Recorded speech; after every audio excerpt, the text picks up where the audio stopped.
Hi everyone, Pyramid INTELL.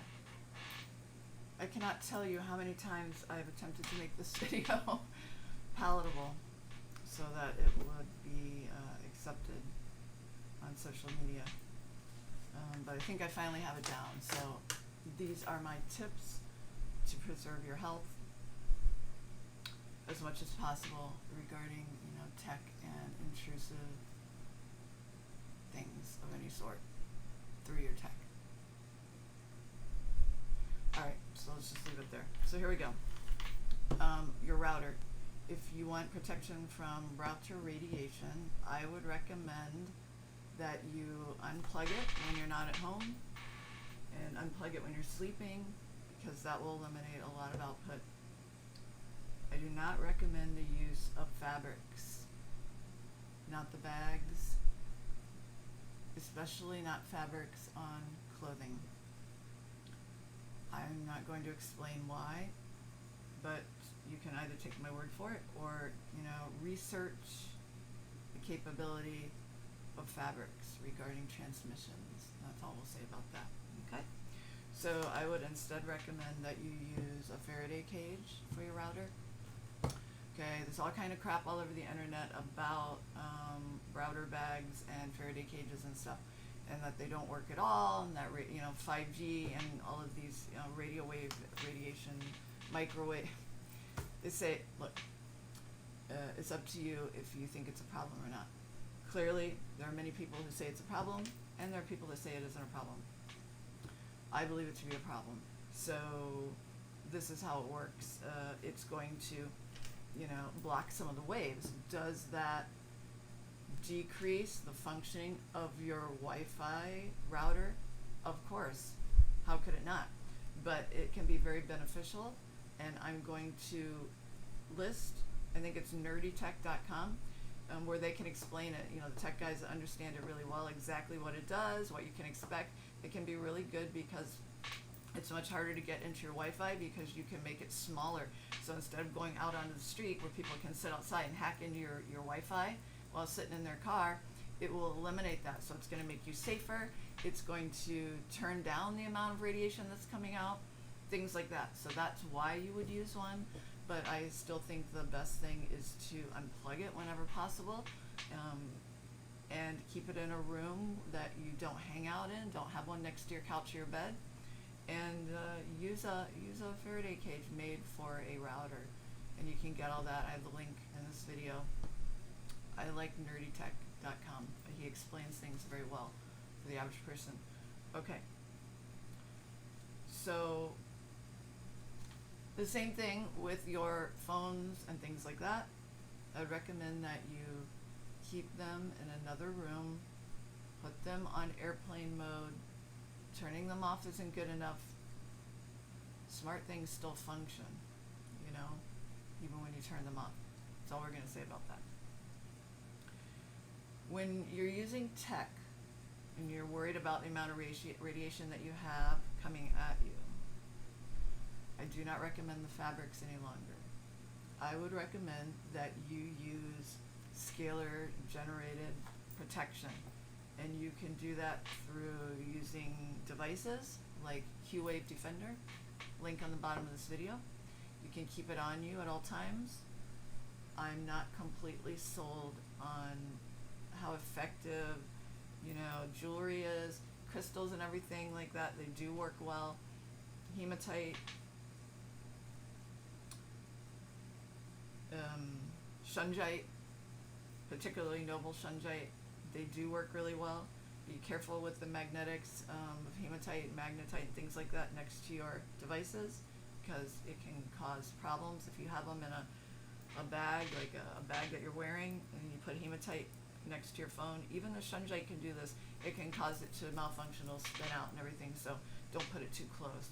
But clearly it's effective, it's interacting.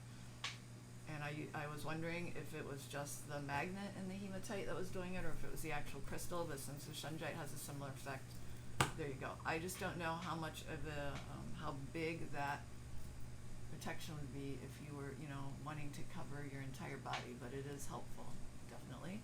You can put them around your devices when you're using them. You can put them as a shield between you and your laptop. Things like that are helpful. I would recommend a VPN on all your devices. That's helpful. And if you suspect that you have malware, you should, of course, have malware scanners and everything, but I don't know how effective they are. You know, there are people that can get into anything, clearly, right? If you suspect that your stuff is hacked, you have something going on, I would take off anything that you really need, and then I would take it in and have it wiped.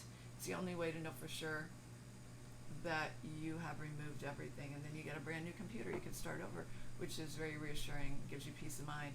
Takes 10 minutes or less at the Apple Store. It's not a bad thing to cover your crown chakra. I just no longer recommend that you use EMF blocking fabrics specifically that you buy from somewhere else. Copper is a great way to block EMF.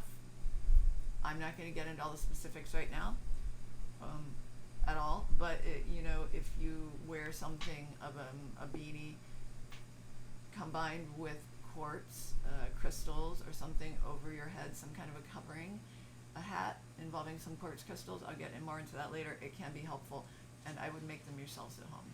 Okay. Okay, I went over the Q-Wave Personal Defender. That is the website that I would recommend. That when you go online, there's so many really slick-looking things that you can order, but I would go with Q-Wave. That's just my opinion. Okay, is there anything else I have to say about that? Airplane mode on your phone will turn everything off as much as possible. If you can't have airplane mode on because you're still using some of the functions, you can turn off individual things like Bluetooth. Bluetooth's highly hackable. Location services, privacy, you know, and also, you know, I am not a tech person. I'm not technically I'm not a tech person, but there are people who really can explain this and recommend all kinds of things that you can go into your phone that are helpful for all kinds of reasons, draining your battery, and you know. So if this is a concern, I would recommend that you do that. But if you're going to do it, you need to look at many of them, because you will find differences of opinion. The reason why, like when you're talking about tech there, or anything pertaining to science, it's hard to figure out exactly what's going on, because it depends where people's interests lie. So you have to discern. We always talk about using your own human lie detector system, your chakra system, your intuition, your gut feeling. This is another example of why you need to hone that, so that you can discern for yourself. You know? It's the fact that we can't even sit here and exchange information and share our opinions tells you everything you need to know. Though that is improving dramatically, and I'm very happy about that. So that's something to look forward to, okay? So do not feel down with anything that crosses your path these days. Please don't, because I see nothing but improvements. Absolutely.